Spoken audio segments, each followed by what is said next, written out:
Hello, everyone. This is Solomon, of course.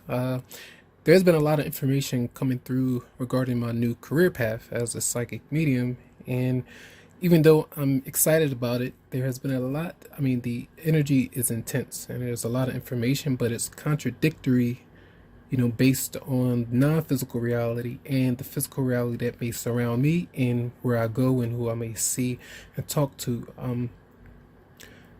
Imagine a physical person, that has deceased or passed away, looking like a regular, someone that might be alive, in the world right now. And sometimes it's hard to distinguish between the two, but I feel like 99% of the time I get it right.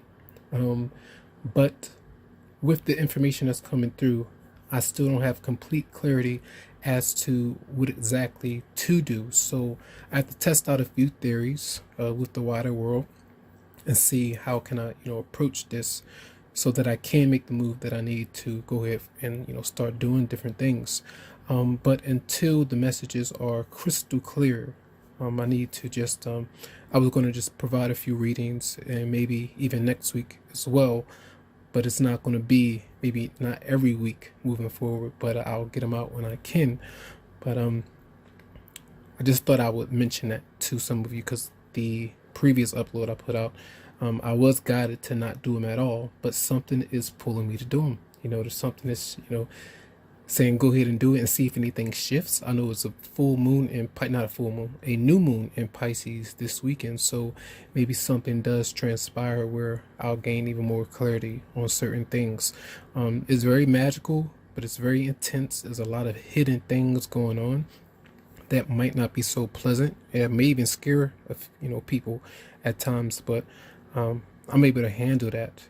But the confusion at times can be very intense when it comes to this. All right, so much love to everybody. I do appreciate a lot of you who may have been around, and hope you have a lot of success when it comes to any kind of journey or path you may be on, and I have a lot of joy with that. All right, so much love, and I'm going to get into your reading. Welcome, Pisces, to your love reading for the weekend of the 22nd to 23rd of February 2020. So the overall energy for your card popped out was the Seven of Cups, and we have the Queen of Pentacles that's crossing it. So that is in a love relationship, either being single or figuring out what you actually want to do, especially when it comes to the home environment, which does seem stable here with the Queen of Pentacles showing up. So you could be around an earth sign as well.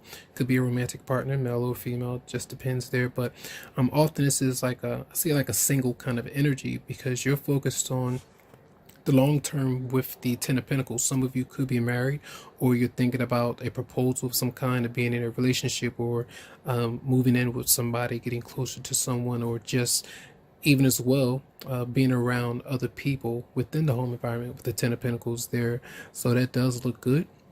It's like both of you, if I'm looking at this card, both of you are on different sides of the fence right now, and you're trying to find ways to have that collide so both of you can come together, and you're trying to figure out a decision on whether or not you should express those things or not. Now, the person coming towards you is the Page of Pentacles, and that is offering you a new job. It could be them focusing on, it seems like them focusing on career, or some of you could be receiving an offer for that person to work with you. If you don't have a job, or if you're looking for another source of income or something like that, they're potentially asking you to work with them. But I don't see literal communication. I feel this person may have some things going on when it comes to their thought processes with the Four of Swords in reverse and the Ace of Swords in reverse.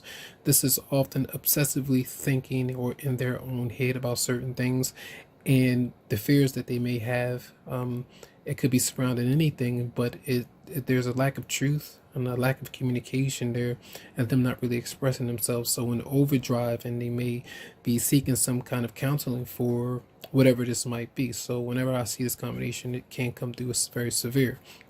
So that's the intent. They don't intend to communicate or tell you the truth, but they're holding those things in their mind, and it's maybe driving them up a wall. But it is what it is. Now your response is the Two of Swords, so that is an indication of whether or not to move forward with this scenario, whoever you might be into. and kind of at a crossroads, so to speak, and kind of waiting to see what's up. Now we have the advice: Eight of Wands in reverse, Seven of Swords in reverse, and then the Four of Cups. It seems like you know what it is to know about someone, and even if you don't, it's telling you that there are delays then, and it could be your own cause for these delays because you're not communicating what you want or desire, or the other person is holding back. That's how you might feel. But it seems to me that a lot of you kind of know whether or not you want to make a decision to move forward with this person or not, and it seems like you're resisting, because when the Four of Cups is showing up in that position, it's like, I know the truth. We're not really communicating. Either you're blocking someone, they're blocking you, or you're just not really communicating with each other at all from a firm decision of your own. It's like holding back. So I feel for this weekend at least that some of you definitely have a decision that you are making, that you're needing to make, and you may just be happy to kind of do your own thing right now, especially when it comes to the Ten of Pentacles and the Seven of Cups showing up here. All right, so that's going to be a reading. I hope the messages did help out in some way. Now, when it comes to express your love, go ahead and make the romantic gesture. I almost forgot that. That is communicating how you might feel or what you actually want when it comes to that person. If you've been down this road, if you already opened that door, if you already communicated and try to get through to somebody, there's no need to constantly do that. That's why the Seven of Swords is in reverse. It's almost like it's known what you want, or you told that person already, but it's like you might not be getting through, or the person might not be getting through to you if they've communicated some things, because it could be flipped around as well. All right, so that's your reading. I hope the messages did help out. For a private reading, you can always go to the description of the video, and that's where my email will be for more information. So have a good one, and I wish you the best. In this new moon and Pisces will be this weekend, so that is more self-awareness, more things happening for you on a personal level, where things that you would like to achieve. So numero uno, and making some changes with you and see what happens. It's a good energy, good vibe. So let's see. So I wish you the best and have a good one.